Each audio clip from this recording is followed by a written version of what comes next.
Hi, my name is Emily. 3 years ago, I left everything behind, and in that time, I traveled and lived in 15 different countries.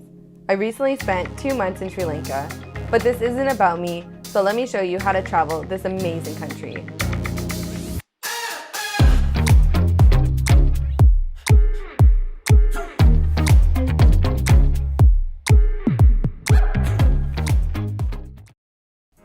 Here is Sri Lanka. It's a beautiful island with tons to do. If you're an adventure seeker like myself, you'll love all the different activities Sri Lanka has to offer. When you land in Sri Lanka, although your plane ticket may say Colombo, you'll actually be in a smaller fisherman town called Negombo. So my first advice to you is to get to your accommodation, unpack, and head straight to the beach.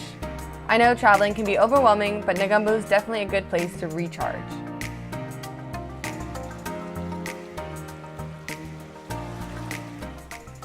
After Negombo, you're going to want to hop on a train and make your way to Punawala. There is one reason to head there, and that is to see the elephants.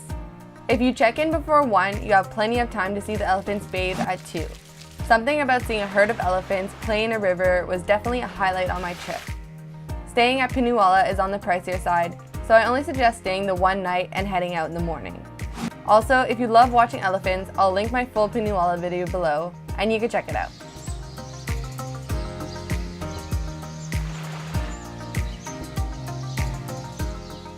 Next, grab the train to Kandy. Kandy is located in the mountains, and it's the second most populated city.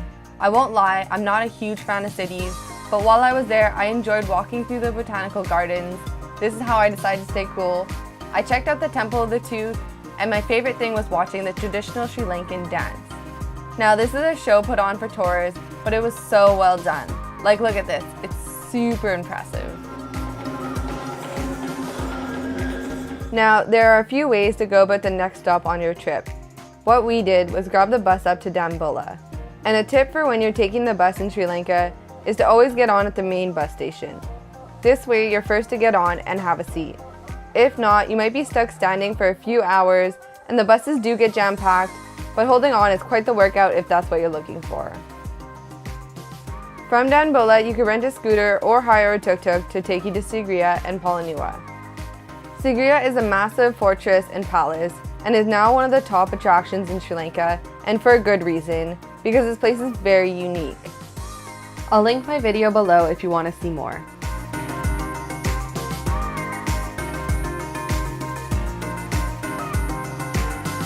Palanua is an ancient city where you can learn more about the Sri Lankan history, see ruins, massive rock sculptures of Buddha, and tons of monkeys.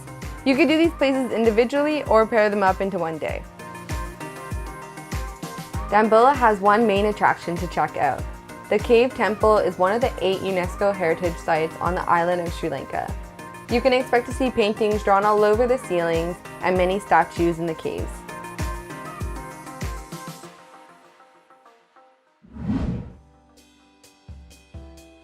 After Dambulla, head back to Kandy. Transfer onto the train heading towards Bandula. Get off at Hatton, grab a bus or a tuk-tuk to Nataliana. I know I just name dropped a few places, but hopefully you were able to keep up. You're going to want to go to bed as early as possible because the next day you'll be hiking up to the top of Adams Peak for sunrise. Yes, this means heading out at 2:30 a.m. There are over 5,000 steps to the top, so why put yourself through such an intense climb? Well, to experience a true insight to what a pilgrimage is, and the most spectacular sunrise. That was intense. Climb up to the top of Adams Peak, and we're almost down, and I'm sweating so much, but it was worth it for the views.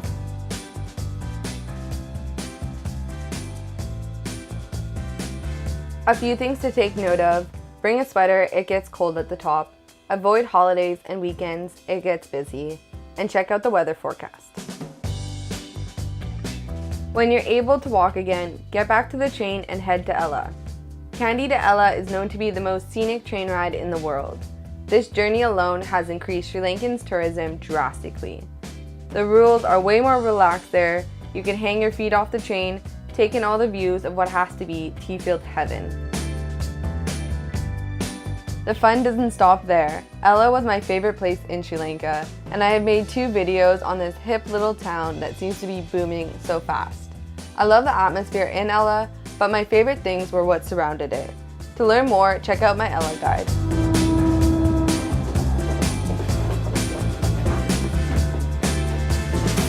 From here, I would suggest to head either to Yala or Udawalawi for a jeep safari. Unfortunately, I didn't get to go, but I regretted it, so I wanted to let you know so you don't make the same mistake. At this point, you're probably dying to see the ocean again. So pack your bag and make your way to Tangul. Tangul was the least touristy beach we visited in Sri Lanka. For the most part, we had the beach entirely to ourselves. Well, not entirely.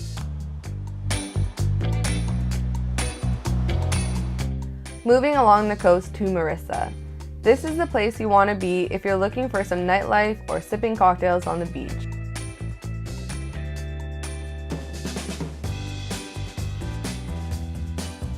It is 6 a.m. We're in Marissa and we're going to go whale watching. Did you really think I would just send you to relax on a beach all day? If you haven't already gone whale watching before, this is a great place to do so because it's relatively more affordable than most countries. Here is some footage of a blue whale diving in slow motion. Sri Lanka is known for its world-class surfing, and this is a common trend you'll be seeing along the southern coast. If you're thinking of learning to surf, Sri Lanka isn't shy of surf schools or beginner waves. If you're an advanced surfer, then I'm sure you already know more than me. From Marissa, we took a tuk-tuk to Unawatuna Beach, but you could also take a bus or a train. This is a beach town with tons of cafes and shops. I could easily spend a week here eating and relaxing. Of course, there is surfing and other water activities to keep you busy.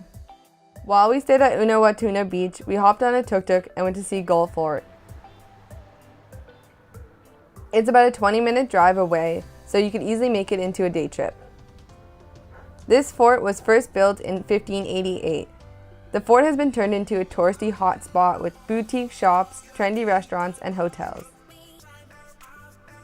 If you want to stay in the fort, you're looking to spend at least $50 per room in the busy season. If you're on a smaller budget, you could just visit for the afternoon like we did. This is a great place to buy some souvenirs, but once again, you're looking at a higher price tag. Moving on to your next beach destination is Hikkaduwa. Hikkaduwa is one of the most popular beaches in Sri Lanka, and for that reason, we didn't necessarily love it as much as we loved the other beaches, but we went there to see the turtles. February is the best month to spot giant turtles in the morning, but you could definitely find them all year round in this spot.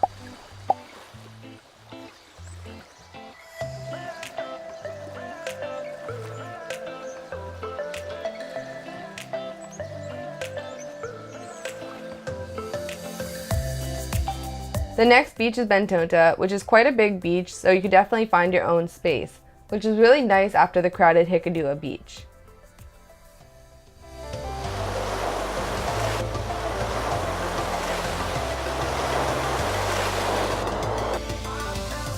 After Bentonta, you could head to Negombo and either spend one night there before your flight out, or you could just head right to the airport.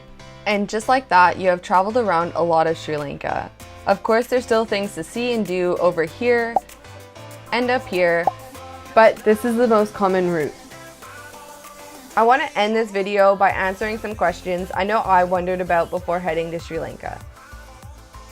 As far as transportation goes, public transportation is by far the most affordable way to get around, and you can pretty much get anywhere you want to go. However, the buses and trains do fill up, and sometimes you're not able to squeeze on. What we did in this situation was find another couple traveling to the same destination and split a taxi. You can also flag down a tuk-tuk. They're pretty much everywhere and they are reasonably priced, but you do have to barter. Now, if you want to splash the cash, there are also some taxi services at a much more expensive rate. If you ride a scooter, make sure to get your international license before your trip because there are so many different checkpoints. Sri Lanka is hot all year long, however there are two different monsoon seasons. The best time to visit the east and the south is from December to April. And the best time to visit the north and the east is from April to September.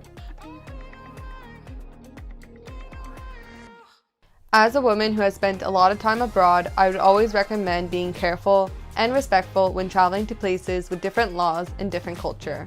With that said, Sri Lankan people are very welcoming. Expect people to spark up a conversation with you. You can easily ask a stranger for directions. When you travel Sri Lanka, you will definitely get a sense that you're welcome there. Like I said, the hospitality is on point. Big thank you to all the kind Sri Lankans I've met on my travels.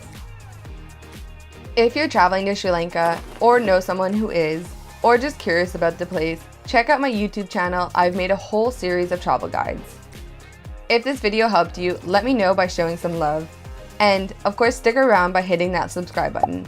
I have tons of new adventures planned and I cannot wait to share them with you.